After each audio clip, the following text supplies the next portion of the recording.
To get back to your move to Alaska, this is sort of a separate thing, because I had a few artists talk about why they either stayed in New York or why they moved to LA, and why the people that moved to LA specifically that I was talking to, why they were able to be a success. So I wanted to talk to you about that because I know you picked up, you moved somewhere, you didn't even have running water where you were living, I believe, or electricity, or I don't know, you were living in a tent, basically. Glacier, yeah. Yeah. And,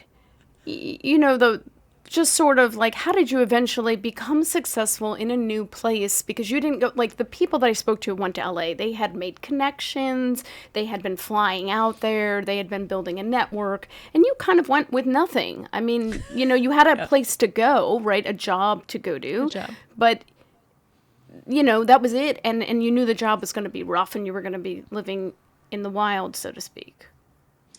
Yeah, not so to speak, actually. We lived in a wilderness area. So I will say that you always need to look at somebody's background. Everybody has an amount of privilege that they carry with them, whether that's money or experience or family or connections. I had a lot of experience in moving. I moved almost every year as a child. So moving was really normal for me. Staying put is what's new for me. And New York, I learned to love New York. But I was raised in a more wild place. I was raised in Montana. So I missed the grass and trees, and I was really struggling. I was like 29, 30, and I knew I wasn't happy, and I was really just struggling with what I wanted next. I was pretty sure I didn't want to be in the music industry anymore. But what I know that you need the bare minimum. You need money. So I had a job, and you need a place to sleep. So I had a place that it was a job with room and housing. We were running sled dogs up on a glacier, and I was running logistics because I had never run sled dogs before. So I was taking the skills that I had before and applying them to somewhere else. But there's so many different ways to move. I also moved to New York with no connections. I knew one person to audition for, and I was a nanny. So I had a job and a place to live and some sort of support network. I don't know that it's the best way to do it. It's really lonely, and it is very hard. It's also a clean slate, though. So, but from a filmmaking standpoint, the more connections you have, the better. The more details you have filled in, the better.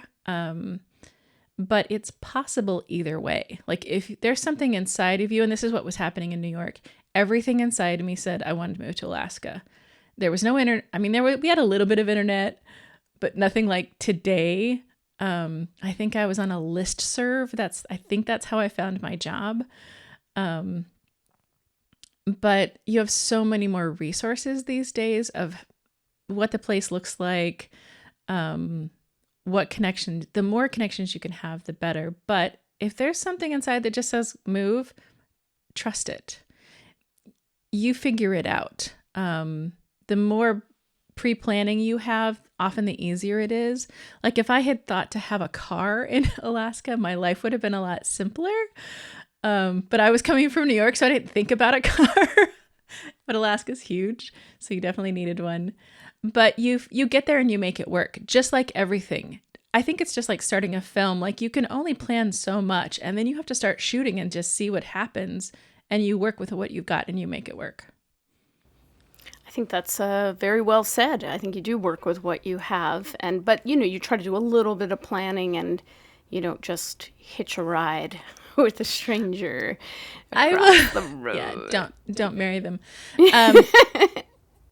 I will say I plan a lot more now. I was also young and in my 20s. And it was moving like that both times was rough. It's the slow way of doing it. If I had to do it again, I probably would have stayed in New York for another year or two, built more connections, maybe visited That would have been, a really smart thing to do. I think you were the one that were like, have you ever been on a dog sled? I'm like, no, I'll love it though. It'll be my new lifestyle. And you were like, go try. Good. And you did it, and I think you loved it in so many ways. And, there are pros and cons of everything you do. But it's different now, like you said, right? Like now maybe somebody can go on a Facebook group. I know somebody who decided they were moving to Colorado and they went online. Who's in Colorado? Who knows somebody in Colorado? I'm an artist. I want to know other artists, even though I'm going into a different thing now, whatever that was for them. And, so you go out there and at least you have people to have coffee with, and maybe half of them you won't really click with, but you have a beginning. And you're right, that wasn't around when you picked up and moved. So it is a little bit easier, but it's hard no matter what. It's hard to start. It's a gamble.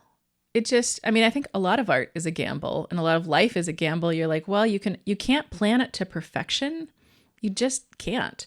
I want to know exactly, but at some point you just have to pull the pin and go and see and realize you can't really fail at it. The whole failure culture, like you failed at this, your film failed, your art failed, your business failed.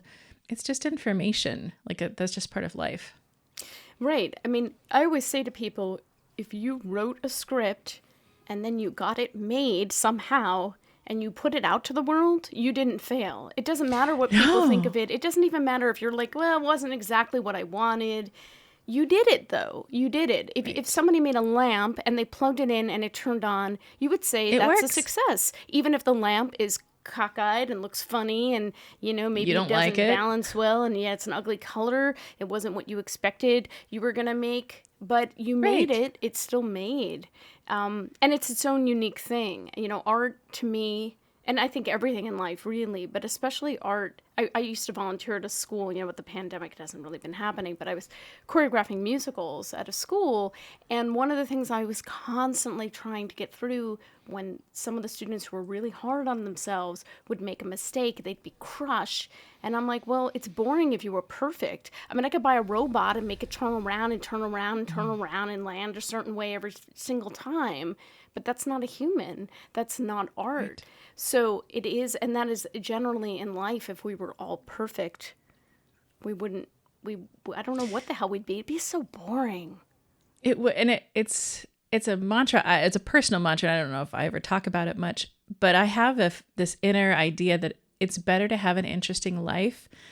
Because I'm like, if I get to be really old and somebody gets to take care of me, I should be interesting. I should be fun to talk to. And it's also, I would just rather have a messy, interesting life and have tried my darndest at things versus followed all the rules. Every time I try to follow all the traditional rules and do what I'm told and, 1.52 kids and a white picket fence, that sort of, it's not life. That's not, I don't think, what we're here for. I think we're here to create something interesting. And sometimes that's messy.